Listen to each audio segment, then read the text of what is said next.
vamos lá, nomear álcoois é algo muito importante para a gente dentro da química orgânica. Não só nomear álcoois, galera, mas nomear compostos de outras funções. Não é? A partir de agora, eu tenho grupos funcionais característicos. Nos casos dos álcools, dos fenóis, dos enóis, a gente vai ter o grupo hidroxila, que é esse grupinho OH. Não é? Então, por exemplo, quando eu trabalho com hidrocarboneto, eu tenho ali um composto que só tem carbono e hidrogênio. Então, existe um grupo funcional característico, né, para aquela função, como nós vamos encontrar em outras. Né? Então, por exemplo, eu tenho aqui um hidrocarboneto, só carbono e hidrogênio, certo?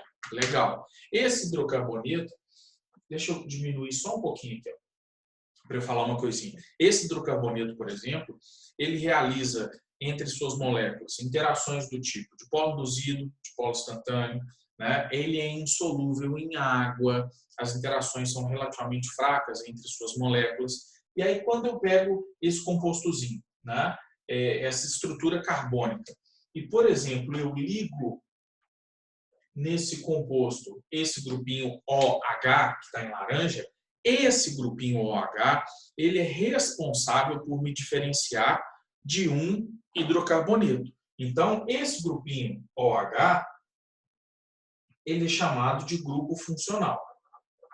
E por que ele é tão importante? Esse composto, né, que pertence à função álcool, por exemplo, esse compostozinho, ele vai apresentar propriedades que os hidrocarbonetos não apresentavam. Por exemplo, ele é solúvel em água. Não é? Ele realiza ligações de hidrogênio com a água, ele realiza ligações de hidrogênio entre as suas moléculas, isso só por causa desse pedacinho, né, laranjinha, que os hidrocarbonetos não têm.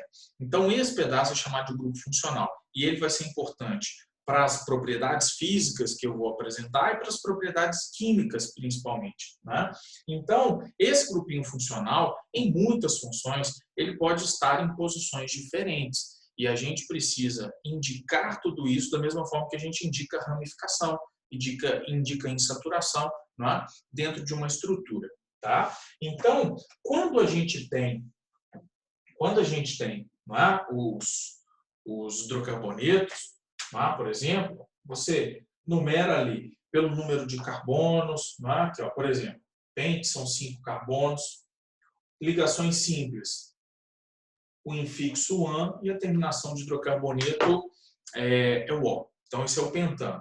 Quando eu, por exemplo, insiro aqui o grupinho OH, por exemplo, eu passo a ser um álcool. Não é?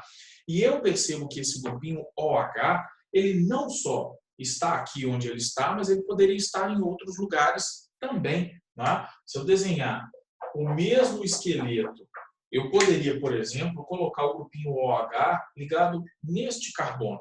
Então, a gente precisa identificar muitas vezes onde o grupo funcional está presente. E aí nós vamos numerar a cadeia a partir da ponta mais próxima do grupo funcional. Sempre. Então, mais próximo desse OH, do carbono no qual ele está, é a pontinha da esquerda. 1, 2, 3, 4 e 5. No de cima, tanto faz, porque ele está exatamente no meio.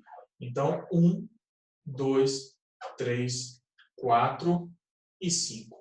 Então, eu percebo que no de cima o OH está no terceiro carbono e no de baixo o OH está no segundo carbono. Então, álcoois terminam em OL, diferentemente dos hidrocarbonetos que terminavam em O. Então, esse composto ele vai se chamar 2-pentanol, ok? E o de cima, 3-pentanol. Aí é uma opção, eu prefiro sempre inserir o número no meio da nomenclatura, porque quando eu tiver que identificar a posição de ramificação, posição de insaturação, ele ali dentro é quem vai me atender. Então, eu prefiro colocar um número antes do que ele indica. Se ele indica a função, ele vem antes da terminação. E aqui o pentan 2-ol, ok? Então, essa, né, seria a primeira, né, brincadeira que a gente pode fazer dentro dos álcoois, tá? Quanto à nomenclatura, tá bom?